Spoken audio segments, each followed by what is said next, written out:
दोस्तों, हमारा podcast the horror show by खूनी मंडे HT पॉडमास्टर्स अवार्ड के लिए नॉमिनेट हो गया है। और अगर आपको हमारा पॉडकास्ट पसंद है तो अभी जाकर हमें वोट करो। वोट करने का प्रोसेस बहुत ही सिंपल है। डिस्क्रिप्शन में दी हुई लिंक पर क्लिक करो और best story telling fiction podcast की कैटेगरी में हमें सिलेक्ट करके अपना वोट डालो और द हॉरर शो बाय खूनी मंडे को अवार्ड जिताओ। दोस्तों, हम हर हफ्ते बड़ी मेहनत से आपके लिए एक दिल दहला देने वाली एनिमेटेड हॉरर स्टोरी बनाते हैं। तो अगर आप हमारी यानी खूनी मंडे चैनल की कहानियां एंजॉय कर रहे हैं तो हमारे चैनल को सब्सक्राइब कीजिए और हमारी लेटेस्ट वीडियोस की नोटिफिकेशन के लिए बेल आइकन दबाना मत भूलना।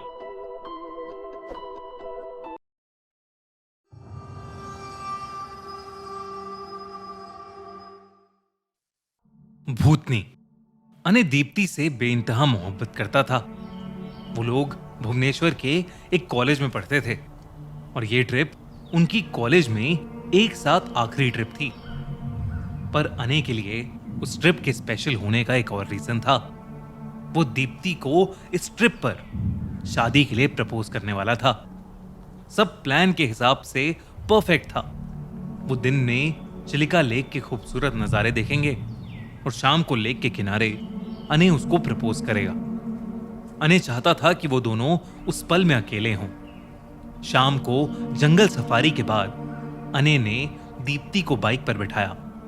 जब वो लोग वहां से निकल रहे थे तो गाड़ी के ड्राइवर ने उन्हें कहा कि वो किसी भी हालत में रात होने से पहले वापस आ जाएं। अने ने उसकी बात पर ध्यान नहीं दिया और दीप्ति के साथ वहां से चला गया। आखिरकार उसने बाइक लेक किनारे जाकर एक ऐसी जगह रोकी जहां से इतना खूबसूरत सनसेट दिख रहा था जैसे उन्होंने कभी देखा नहीं था। दीप्ति बाइक से उतरकर खुशी से एक छोटे बच्चे की तरह भागने लगी। अने अपनी बाइक पार्क करके उसके पीछे गया तो उसने देखा कि दीप्ति एक कटे हुए पेड़ की तरफ भाग रही है। उसने सोचा कि वो उसे छुप कर डराएगा और फिर उसी वक्त उसे प्रपोज कर देगा और उसने यही किया। लेकिन दीप्ति डरी ही नहीं, बल्कि वो उस पेड़ के कटे हुए टहने पर बैठकर पेड़ के पास के एक कोने को घूरे जा रही थी और अजीब तरीके से मुस्कुरा रही थी। अने ने उसका हाथ पकड़ा और उसको अपनी तरफ ध्यान देने के लिए कहा, लेकिन दीप्ति ने उल्टा उसको चुप रहने को कहा और पेड़ की एक टहनी के ऊपर बैठी एक सुंदर सी सफेद बिल्ली को देखने को कहा।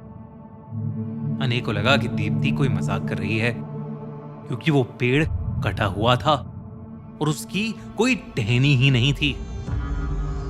अने ने देरी ना करते हुए रिंग निकाली और दीप्ति को प्रपोज कर दिया। रिंग निकालते ही दीप्ति का ध्यान अने की तरफ गया और उसकी आंखों में खुशी के आंसू आ गए। दीप्ति ने तुरंत हाँ कर दी और वो एक दूसरे को गले लगाकर इस पल को सेलिब्रेट करने लगे। अंधेरा थोड़ा ज्यादा बढ़ गया था, इसलिए उन्होंने सोचा कि अभी वापस जाना सही होगा। जब वो लोग रिजॉर्ट पहुंचे तो वहां पर उन्हें रिजॉर्ट के मैनेजर की शक्ल पर आखिरकार वो कमरे में पहुंचे, जिसमें घुसते ही दीप्ति बिना अने से बात करे सोने चली गई। ये बात उसे अजीब तो लगी, लेकिन वो सुबह से बाहर भी थे तो अने को लगा कि शायद दीप्ति थक गई होगी और वो भी सो गया।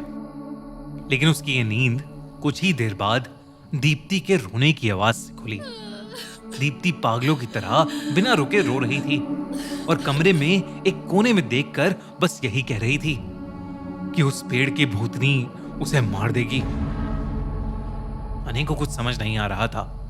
उसने चिल्लाकर दीप्ति को शांत कराया और तब दीप्ति ने उसे कुछ ऐसा बताया जिसे सुनकर अने का दिल दहल गया। दीप्ति ने बताया कि उसके सपने में वही सफेद बिल्ली आई थी जिसे उसने लेक के किनारे वाले पेड़ पर बैठे देखा था, लेकिन वो बिल्ली बहुत खूंखार और डरावनी लग रही थी। और फिर अचानक उसने दीप्ति के हाथ पर हमला किया, जिससे दीप्ति की नींद टूट गई। जब दीप्ति ने आंखें खोली तो वो सफेद बिल्ली उसके सामने ही थी और देखते ही देखते वो एक भयानक भूतनी में बदल गई, जिसके सड़े गले हाथ थे और जो अपनी काली आंखों के साथ उनके कमरे के एक कोने में खड़े होकर उन्हीं को घूर रही थी और इसलिए दीप्ति जोर से चीखी। पहले तो अने को लगा कि दीप्ति कोई सपना देख रही है, पर दीप्ति के हाथ में वाकई किसी बिल्ली के नोचने के निशान थे, जिसे देखकर अने के रोंगटे खड़े हो गए। उसने दीप्ति को वहां से ले जाने का सोचा, पर जैसे ही उसने दीप्ति को हाथ लगाया, कोई अने का गला घोटने लगा। तभी उसे भी वो भयानक भूतनी दिखी, जो एकदम से उसके सामने आ गई और उसे मारने की कोशिश करने लगी। अने दीप्ति से मदद मांग रहा था, लेकिन दीप्ति की तबीयत एकदम से खराब होने लगी। दीप्ति के मुंह से अपने आप खून निकलने लगा और दर्द के मारे उसका रोना निकल गया। दीप्ति की आंखें भी साए जैसी काली पड़ गई थीं। अने का दम घुटने ही वाला था। तभी रिजॉर्ट का मैनेजर उनकी चीखें सुनकर कुछ स्टाफ मेंबर्स के साथ वहां आ गया, लेकिन उसके आने से भी कुछ नहीं हुआ। वो भूतनी अब वहां नहीं थी, लेकिन दीप्ति की आवाज बदल चुकी थी और वो एक डरावनी सी आवाज में बस यही कह रही थी कि वो सबको मार देगी, जिसके तुरंत बाद वो दोनों बेहोश हो गए। मैनेजर की मदद से अने और दीप्ति को हॉस्पिटल ले जाया गया। जब अने की आंख खुली तो उसने देखा कि उसके पेरेंट्स, दीप्ति के पेरेंट्स और वो मैनेजर वहीं थे और उसे होश में आता देखकर बुरी तरह रोने लगे। अने ने डरते हुए उनसे दीप्ति के बारे में पूछा और उन्होंने बताया कि दीप्ति की हॉस्पिटल पहुंचने से पहले ही ब्लड लॉस की वजह से मौत हो गई। अने ये सुनते ही पूरी तरह से टूट गया और तब उस रिजॉर्ट के मैनेजर ने उसे कुछ ऐसा बताया जिसे सुनकर सबकी रूह कांप गई। उसने बताया कि मंगला जोड़ी गांव के एक पेड़ पर एक भूतनी का वास है। कई साल पहले उसने लोगों की जान लेनी शुरू कर दी थी। जो कोई भी उस पेड़ को छूता था, उसका मरना तय था और अक्सर मरने से पहले लोगों को एक सफेद बिल्ली दिखती थी, जो एक भूतनी में बदलकर उन्हें दर्दनाक तरीकों से जान से मार देती थी। गांव के कुछ लोगों ने हिम्मत करके उस पेड़ को काट दिया। जहां उन गांव वालों को लगा कि पेड़ को काटने के बाद आखिरकार उनको उस भूतनी से छुटकारा मिल गया, लेकिन ठीक उसका उल्टा हुआ। उसी रात गांव की एक छोटी सी लड़की में उस पेड़ की भूतनी आ गई। उस भूतनी ने गांव वालों के सामने ऐलान किया कि ये उनकी जिंदगी की सबसे बड़ी गलती थी और वो दशहरे तक 21 लोगों को बेरहमी से तड़पा तड़पा कर मारेगी और अपना बदला लेगी। उस भूतनी ने अपना वादा पूरा किया और दशहरे तक गांव के 21 लोगों को मार डाला। उन सब ने मरने से पहले एक सफेद बिल्ली दिखने का दावा किया था। तब से गांव वालों ने दिन ढलने के बाद अपने घरों से बाहर निकलना छोड़ दिया। आज तक कोई भी गांव वाला दिन में उस पेड़ के आसपास जाने तक की गलती नहीं करता। उस दिन अने के लिए सब कुछ बदल गया। उसके लिए पेड़ सिर्फ पेड़ नहीं रहे।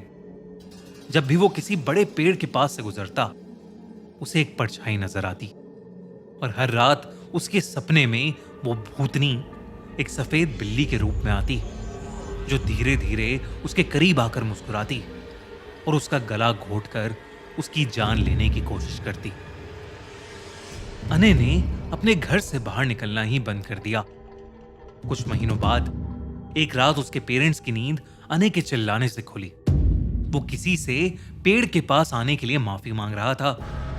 उसके पेरेंट्स डरते हुए उसके कमरे तक पहुंचे, लेकिन वहां उन्हें अने नहीं बल्कि उसकी लाश मिली, जिसके सामने वही मंगला जोड़ी पेड़ की भूतनी हंस रही थी, जिसके बारे में अक्सर अने बात करता रहता था। पर इससे पहले कि अने के पेरेंट्स कुछ कर पाते, वो हंसते हुए हवा में एकदम से गायब हो गई। अगर आपको एक कहानी अच्छी लगी तो हमारा चैनल खूनी मंडे सब्सक्राइब करना बिल्कुल मत भूलिएगा।